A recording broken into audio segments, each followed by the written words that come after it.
Our Police Minister Bheki Cele says in the past couple of days, SAPS has intercepted armed and dangerous gangs who have left a reign of terror and fear in their wake. Cele briefed the media earlier on, and of course, for more on this, we bring in our reporter Nozintombi Miya, who joins us for an update. Nozi, thank you so much for your time. So take us through some of the latest conversations to come out of Pretoria this morning. Yeah, thank you so much, Mkolisi. It was a hard-hitting briefing. As always, the police minister always gives us the numbers that are absolutely important. But some of the key numbers that have come out, almost 500,000 suspects arrested in their Operation CHENEL since April last year. I mean, that's a massive number. The minister's also spoken about how they've improved on their crime intelligence, how the policing sector seems to be improving. And this is what we're hearing from the policing sector. I mean, obviously, it depends on community members, on how they feel that the police are doing. But these are the numbers that we are getting from the police. And we are seeing that there is work that's being done. Are seeing that there are numbers of suspects being arrested and key areas being looked at. What I picked up in his presser when he spoke earlier, he spoke around the number of murders, the murder suspects that have been arrested. He touched on the issue of kidnapping. He touched on the issue of illicit mining, drugs, key issues that plague communities in the country, Mkolisi. And the minister joins me now to talk to me a little bit more about these numbers and to unpack some of the figures that he spoke about in his briefing. Minister, thank you so much for joining me on this Sunday morning. Big numbers you're talking about, almost 500,000 suspects that have been arrested in your Operation CHENEL since last year. How did you manage that? To be exact, it's 551,000 people in 11 months. That's 500,000, more than 500,000 people. This is not just the numbers that have been there, it's above the numbers that have been arrested before that, for the fact that correctional services are 44% overpopulated before these figures. So what we have done with the Operation CHENEL, one thing, the analysis tells us that huge crime happens between Thursday evening and Friday and Monday morning. It also linked to the alcohol abuse and all that kind of thing. So the saturation of streets and the saturation of areas like that happens on those particular day. Most of the arrest would be on that one. But also, there are those people that would have committed crime and they're out there. We are focusing not just arresting the people that have committed crime as we go on, to go back and hunt those that have been invading the law and all that. The figures like those 171 people are people that have been on the radar of the police, but we are concentrating on finding them, especially on the murder issues, especially on the rape and abuse of women, housebreaking and cash in transit. Yeah, I mean, when we spoke, you said it was 173 suspects arrested for murder, 57 extortion, kidnapping. I mean, when we look at this litany of charges, what are the top 5 charges that people have been arrested for? Well, it would be forever a top charge for a murder. When you murder a person, really the law must respond, arrest you and put you on the system. And the abuse of women, especially the rape, unfortunately, the abuse of women doesn't go alone. It goes with the abuse of women. The Jocelyn case, as we speak, is one case that is taking the minds of South Africans, but there are more other kids that have been lost and all that kind of thing. But the house robbery, Miya, is one thing that is very scary. By the way, a house robbery, the criminals will have house robbery, which means they wait for you to come back in the house. Not just the house break in, they wait for you to go out and get in. They wait for you to come in. What has been done by these young people in Maran Hill that have been terrorizing people. I went to the house of a child where was raped in presence of mother and all that kind of stuff. Where the TV is supposed to be, the plasma, is empty. They took blankets, they took a kettle, they took spoons, they took everything, but they wait for you to come in and they come with a gun. That's what they've been doing. They've been having house breaking, house robbery, 23 of them terrorizing that community. So it's one measure, I think, because it puts a lot of fear in the community. When you are relaxed with the community, with your children and all that, and they come and they order you to watch as they rape your daughter.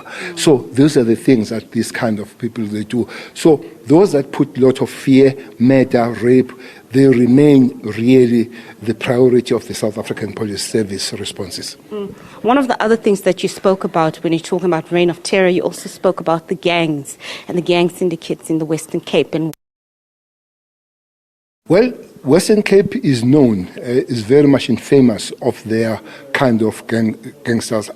Unfortunately, it caused a lot of murder that is going on there. Even when we have arrested top guys in Western Cape, if you think of the name Murdoch, who has been there almost 3 years now without getting bail. There is a new one, Ralph, together with the wife and his lieutenant, that have been arrested there. But also those that bring terror. There is a guy there called Barra, who has been arrested and charged with 19 dead bodies. Is a young 30-year-old guy. I'm told he's a teacher by profession. How it comes to this one, I can't tell. One other guy was terrorizing community, including the murder of the deputy chair Kukuletu of the CPF Ugufi Fire, who were arrested. We have done a lot of that, but there is still a lot of crime in Western Cape. Maybe that's why we have to reinforce again in Western Cape. We have sent one of our top cop there, Mashamba, who was in Western Cape before. We have taken him out to go and stabilize Kwamhlabe Alingana, which is well stabilized, is back to Western Cape. I must say, I'm very glad that in Western Cape we work very well with the MEC there of the policing, but it ends there. That we work well, and we believe that continuing working together, putting our resources together and all that, it will finally give us the results. But as it stands, gangsterism there in Western Cape is bad. Unfortunately, they are beginning to export this gangsterism. Westbury, we suffer from people that come from we stabilize Westbury until those people move there. When we have in Durban, we find that there are elements of people that they are coming to create new fiefdoms because they are squeezed out, so they're spreading all around. But we are focusing. Hence, we're enhancing our anti-gang units around the country, starting with Cape Town and other provinces. The northern areas in Eastern Cape, especially northern areas around Gqeberha, we are enhancing our anti-gang unit. We believe that at a very near future, we'll be able to push back hard as we can. Yeah. The AKA murder arrests, let's talk about that. That seems to be one of the big stories and the big highlights for the policing arrests this year. Well, that has put us under pressure for a very long time. When AK was killed on the 10th of February, the first indication of understanding was in March, when we find the first car which spotted him from the airport to the famous road in Durban. And the first person was arrested on the 22nd of April. But the police have come with a new angle of doing things. They want to dismantle the structure rather than going for the foot soldiers. Because let's say you arrest a person who pulled the trigger when it comes to AK. What about the sponsors and all those people that paid money, the supporters and all that? So that's what has happened, that they've gone for the structure. Are there any people that are going that as there are names keep coming? I've said it, I repeat it. Police don't sleep and dream and wake up and arrest somebody. They investigate, and when there are pointers towards that, they arrest. And anybody that is there is a pointer from the investigation, will be arrested by police. No one that will be spared by the law, so long there are facts, not so long there is information. It needs to be facts, investigation and all that. Yeah. I hear that there are families that are scared off and all that. No. And we're not going to be shouting about families and all that. We'll wait when the time comes, because there are proper process to those people who will be arrested. But we're very satisfied with the case of AKA. And I'm glad that father himself is well briefed by the team that is working there, and we're fine with the father, we're fine with the family.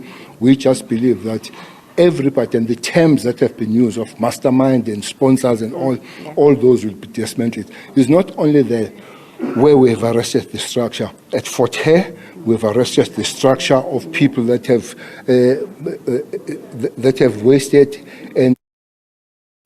wasted money.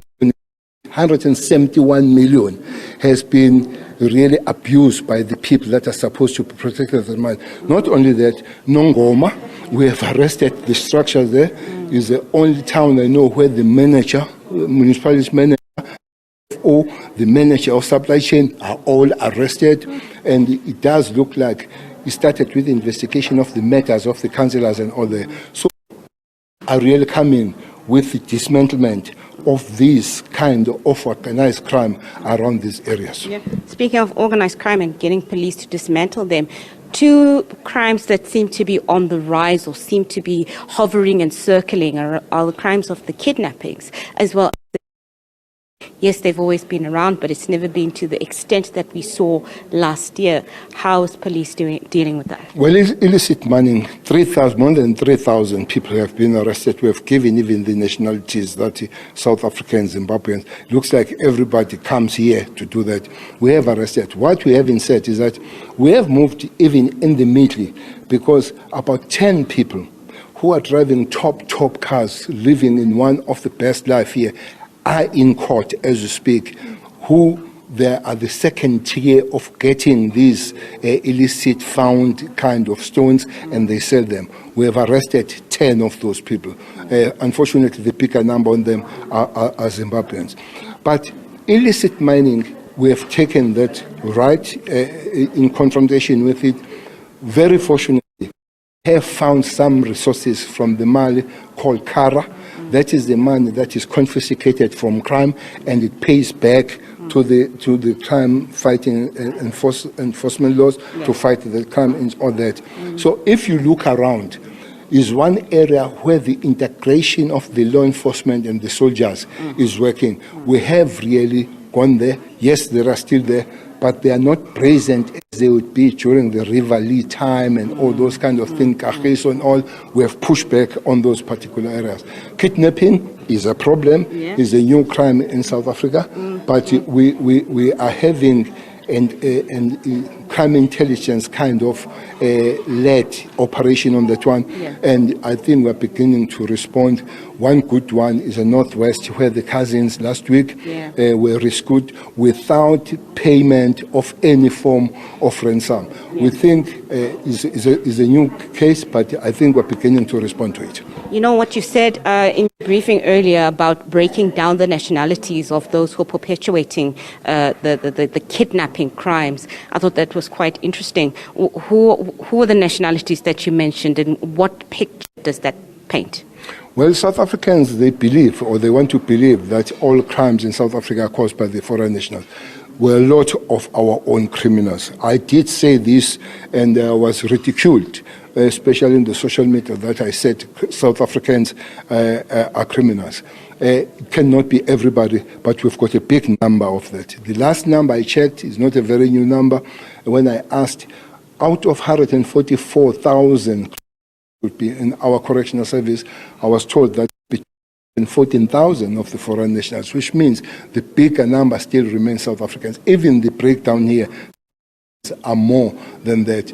So that's why it does help to concentrate on the criminal face of human beings, rather putting who they are and all that. But indeed, it does give an extra agitation and extra anger on South Africans when these crimes, including murder, including rape, are perpetrated by the foreign national. They feel, South Africans correctly so, that they are not protected even from the foreign aggressors and all that. So it does help. Also does help to remind South Africans that our own are also part of the criminality. Minister, before I let you go, 109 police officers have died in the line of duty. I know interactions that we've had, this has been such a very sore spot for you, the loss of able-bodied police officers in the line of duty. What is your take on that? And how do you speak to communities to get communities to work with the police as opposed to leaving police to hang and dry at the hands of criminals? Well, can I register my disappointment? Yesterday I was tackled that I was spitting fire, because I did speak about it at the funeral of Sergeant Koza. 2 days earlier, I went to Maran Hill, where these 9 suspected criminals were taken down by the South African police. The media was in knots. There were more than 10, many people were there. I answered too many questions. 2 days later, I went to bury the police that died on the line of duty, killed by the criminals. They responded to the call in Mandini. Media, zero. So it tells me that maybe in the mentality and psyche of South Africans, we haven't taken serious the matter of the South African police. We are lifting up the matter of the criminals rather than the matter of the law enforcers and all that. That pains, Miya. It definitely pains. I was very painful when I saw what I saw.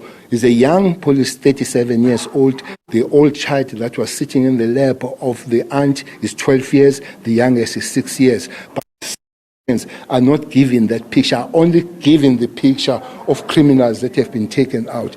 It's an invitation to say, let's all be part of fighting the scourge of killing the police, the media, the society, communities, and all of us. That is a clarion call that I'll make from here. But lastly on that, these police, most of them that they're young, is not the generals and brigadiers that die, are young guys.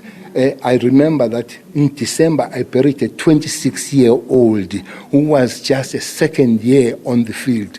They leave the 3 months old, they leave the 3 years old and all that kind of thing. So it's the invite to the South African that together let's fight and have a serious pushback in the matter of the South African police.